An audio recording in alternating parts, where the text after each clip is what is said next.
Thank you so much for joining us online today. We so appreciate you checking out this message. We hope you enjoy it and are inspired to live more and more like Jesus Christ by His grace. If you would like to support the ministries of Rancho, you can do so at rancho.tv/giving.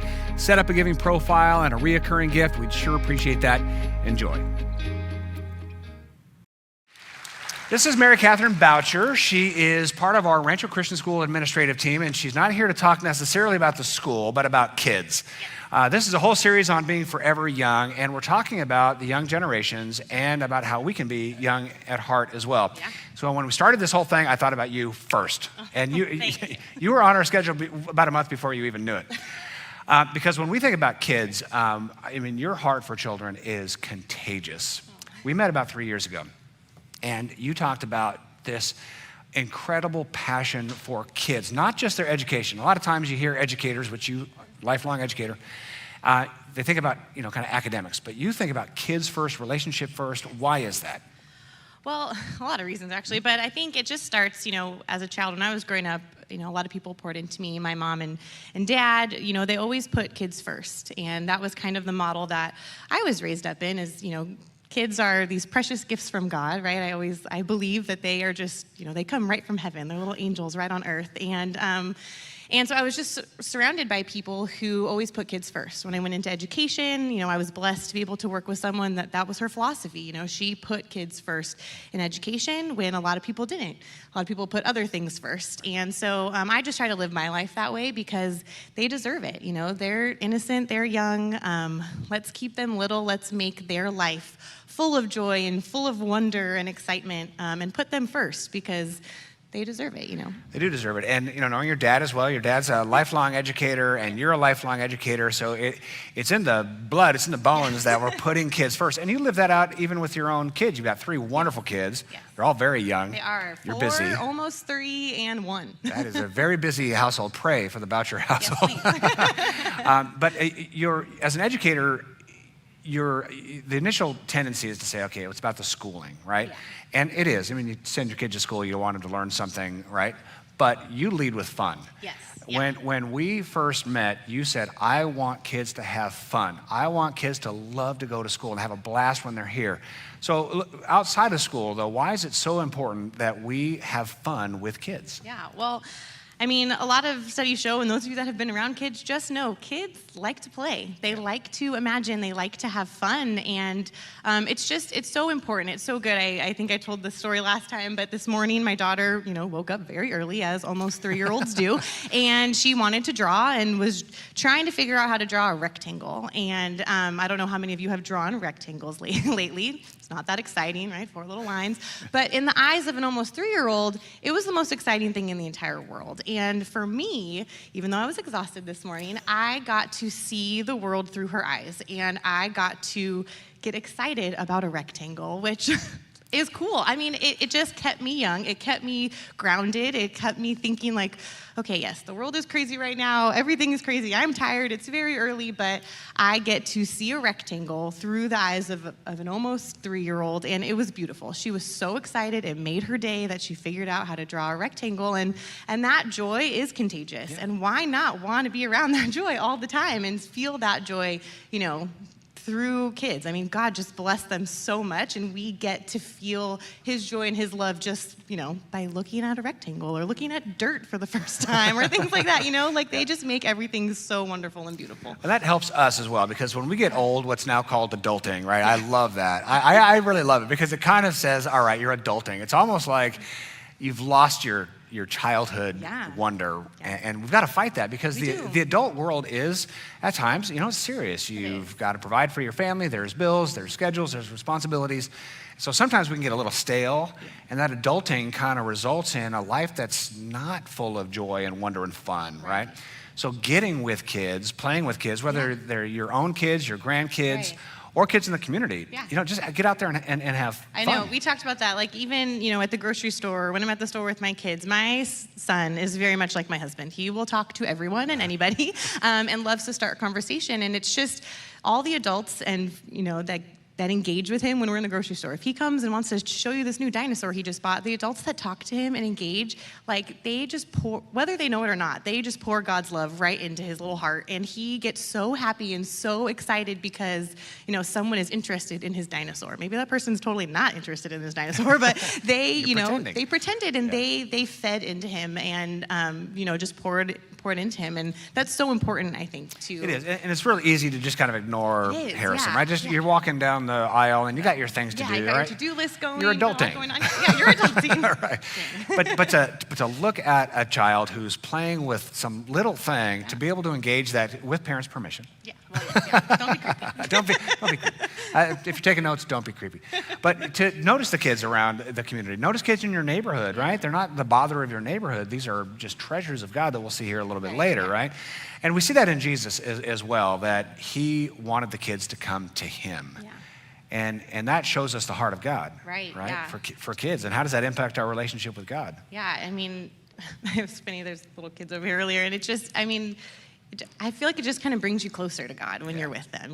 They're little innocent faces. The world is this really big place, and it's full of joy and love, and those are all the things that Jesus wants us to feel, right? Love towards one another and kindness towards one another, and it just comes so naturally to kids. And we get reminded of that every day when we're with them and get to engage with them, and let's keep that with them longer. I feel like the world wants kids to just get old so fast nowadays, and if we can keep that innocence and that love, it just comes so naturally to them, and what a great gift for us as adults when we're adulting.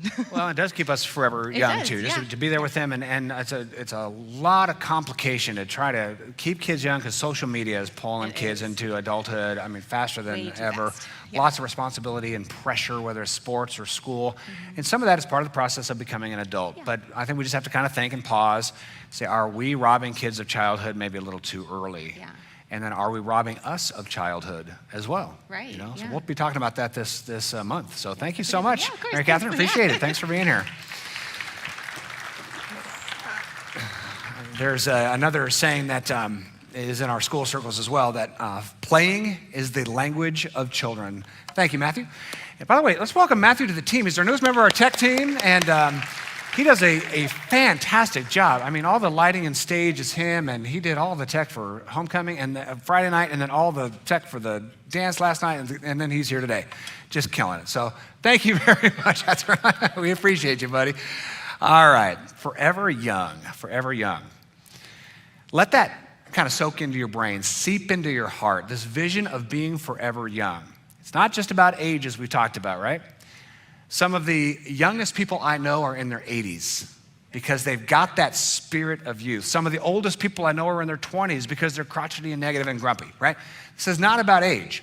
This is about that real state of mind and heart that says, yes, we are going to prioritize young people, but we're also going to prioritize being young at heart. Psalm 127:3 says this, simply, children are a gift from God. Isn't that great? Super simple. Children are a gift from God. And God doesn't give gifts that get old in about a week, right? You get something for your birthday, something for Christmas. Oh, this is really cool, use it, and then you just forget about it. That is not a gift from God. A gift from God is eternal. And I love how Mary Catherine said it, that these are angels directly from heaven. These young kids, they haven't been kind of corrupted by the world around them. They haven't been jaded. They're not cynical yet. They're just living. They're living large. They're smiling. They're welcoming. They're embracing the world around them. They're learning all kinds of new things. They're gifts from God.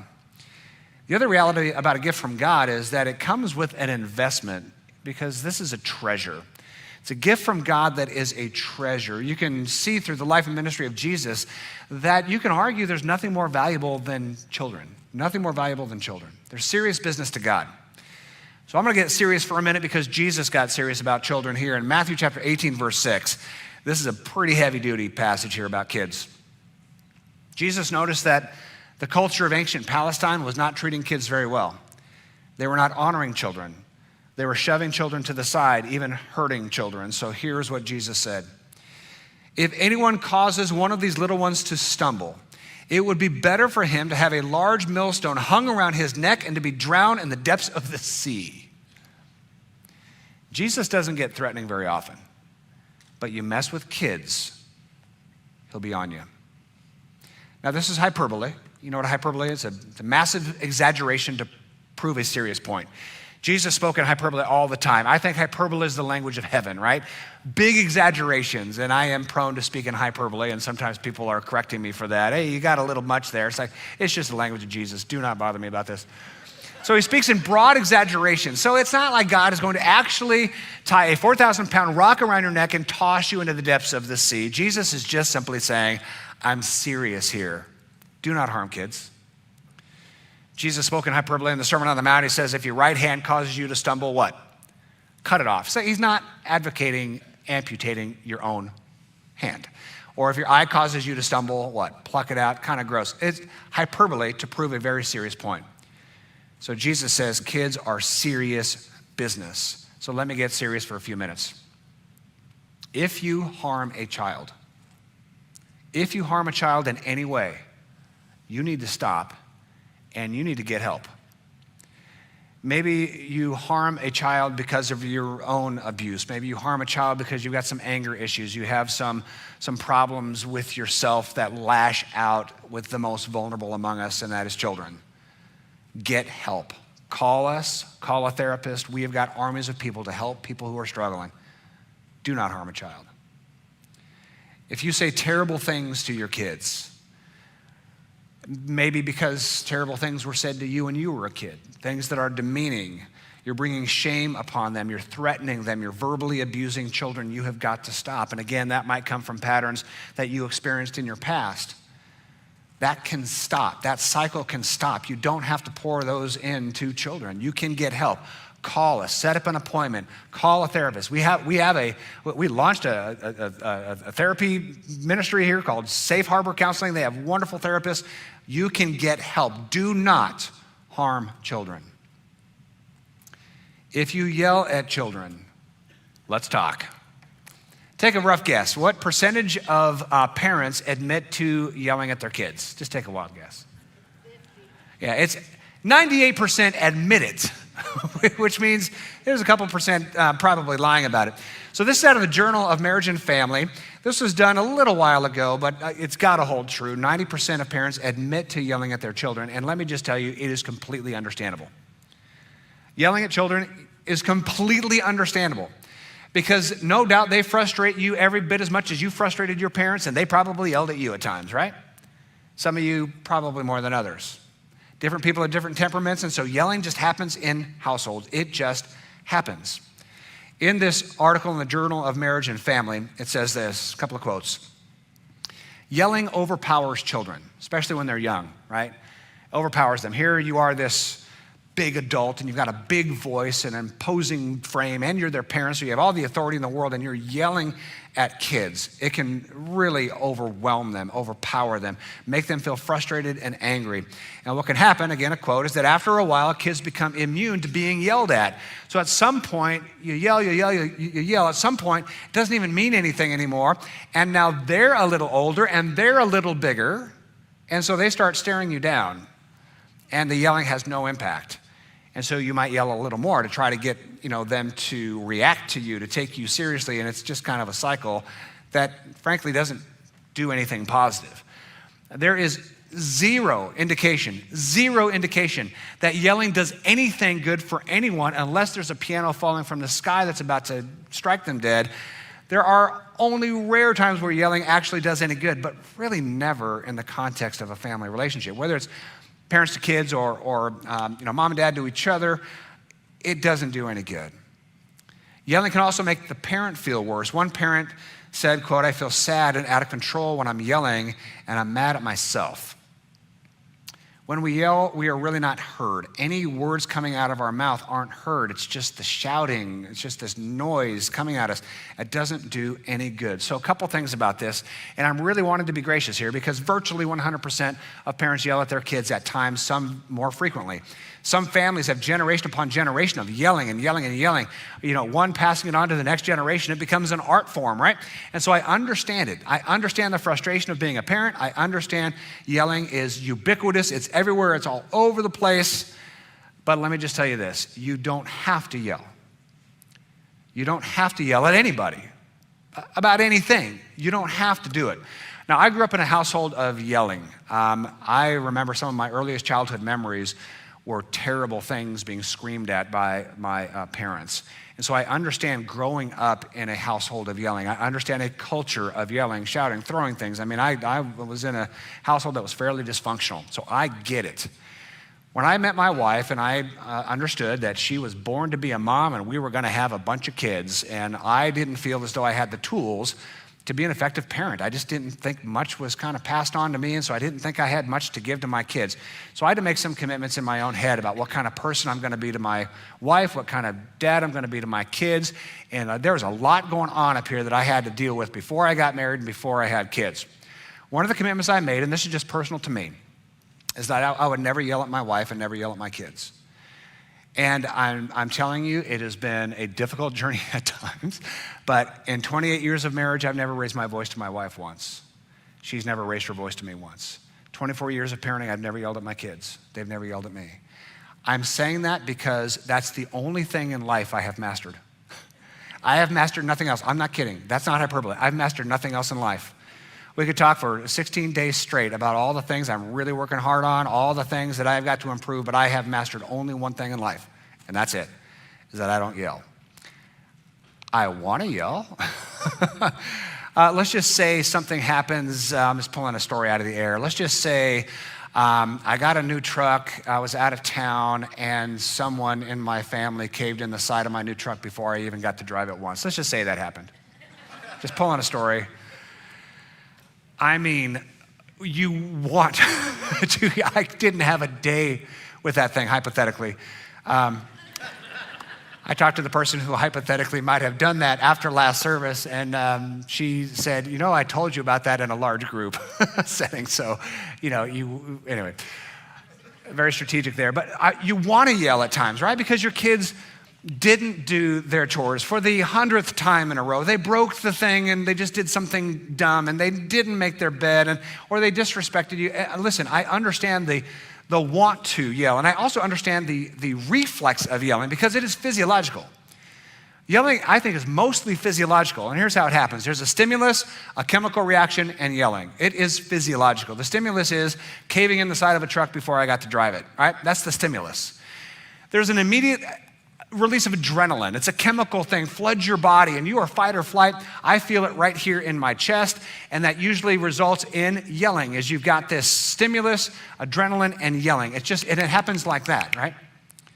So how can we stop yelling? Over time, right? Give yourself a break. Be patient. Everybody does it. It's one of those zones, right? Studies indicate that kind of yelling on occasion, as long as you're not real harmful with your yelling, doesn't really have a negative impact on kids or their parents. But perhaps we can make a goal to yell less and to stop it at the physiology. A stimulus happens. You hear a big crash. Your kid just did something dumb again, careless, a big crash. You're going to feel it. I feel it here. Some people feel it in their gut. Some people feel the adrenaline and tingling in their whole body. When you feel it, stop it at that point, right? And for me, I feel it and I just breathe. Just breathe. I just pause and breathe. Just breathe, Treadway. Just breathe. And let that chemical just kind of work itself through. What we say on occasion around here is rush and flush. Rush of chemicals, they'll flush out of your body, takes 20 minutes. Count it, takes 20 minutes.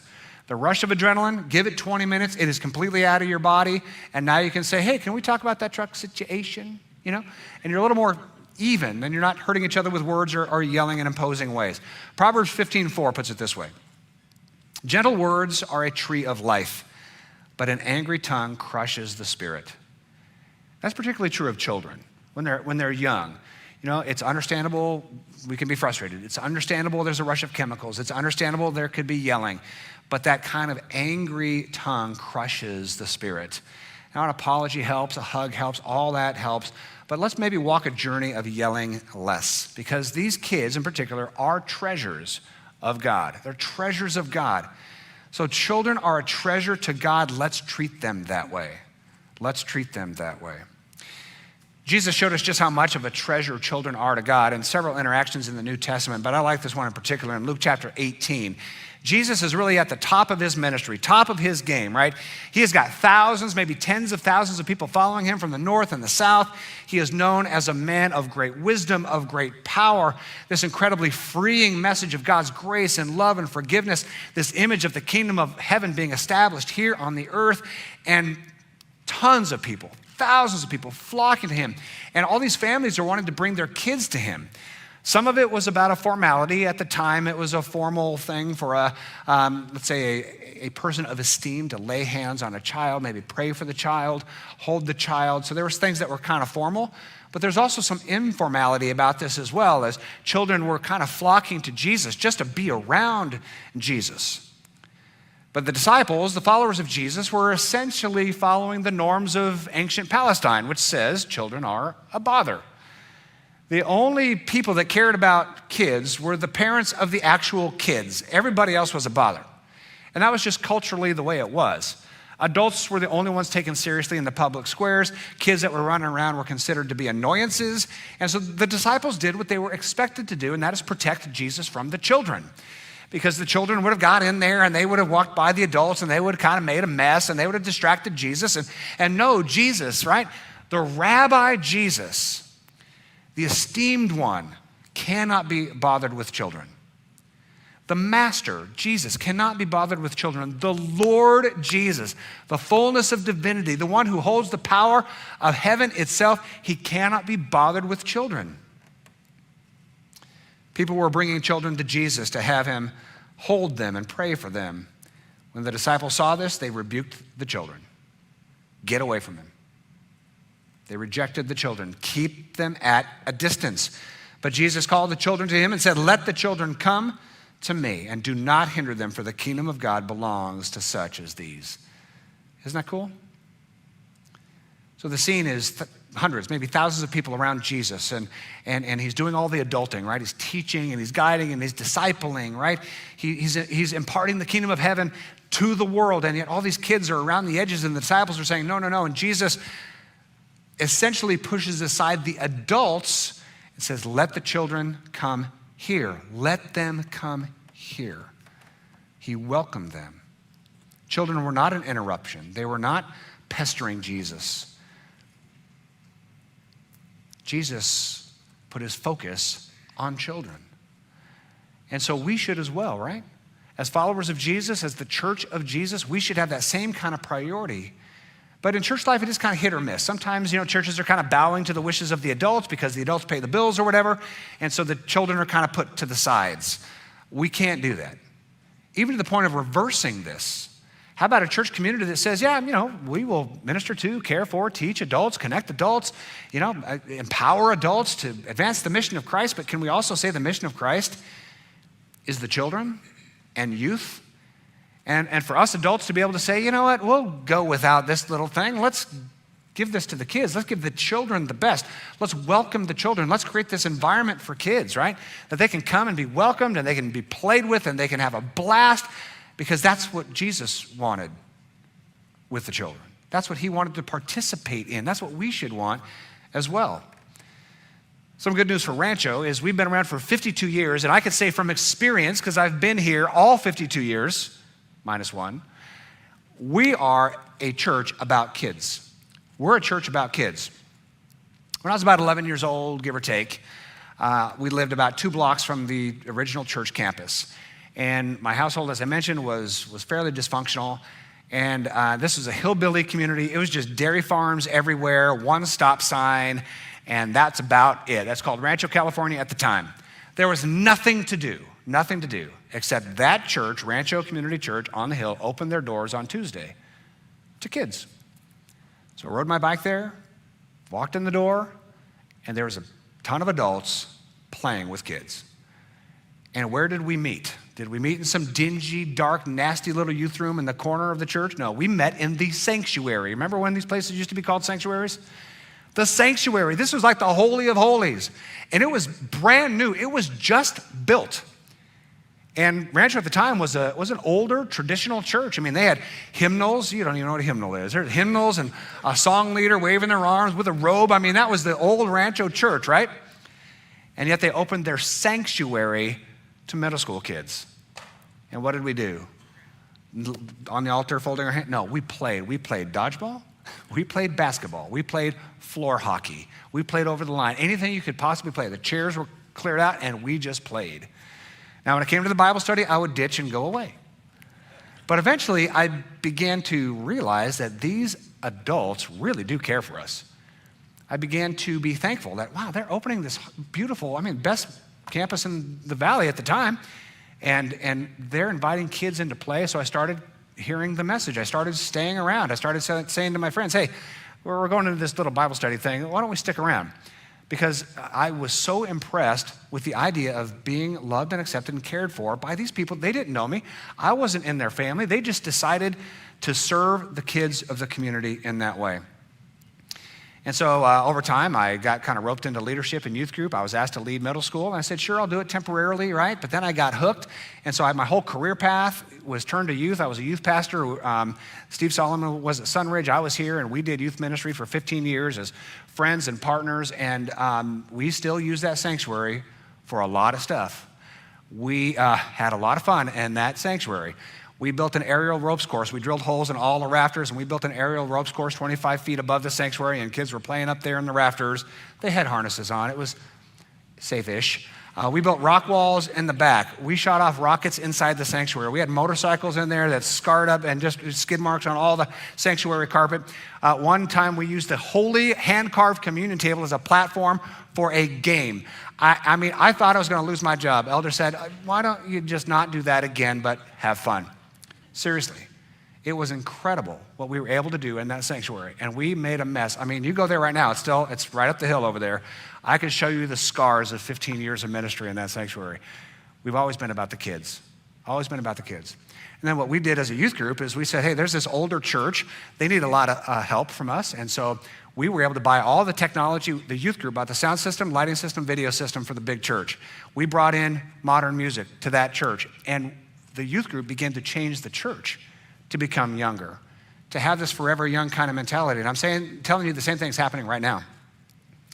And I'm talking about us old people. I got gray hair here, and it's getting north. It's going to take over this whole thing at some point, I've heard. So I need the help from younger people. I need the help from our youth. I need the help from our young adults. I love kind of gathering pockets of young adults. Tell us how to engage with this culture today. That's how we're going to be forever young and stay forever young. Jesus said, don't hinder the children. The kingdom of heaven belongs to such as these. We've got to be about the kids.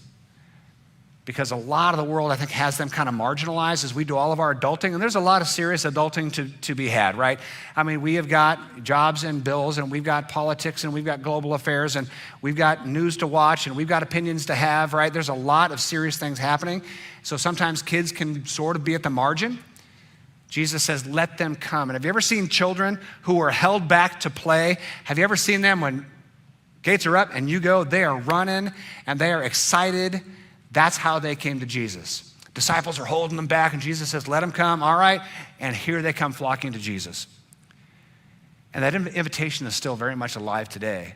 We need to be a community, and we are a community that allows children to flock to Jesus, allows youth to flock to Jesus. Not to religion, not to church, but to Jesus. And where is Jesus lived out? Where is the love of Christ? It's in us. We need to have the children flock to us because Jesus is in us by his Spirit. We are the presence of Jesus here in this community, so we've got to have the value that Jesus had towards the next generation, the children, the youth, the young adults.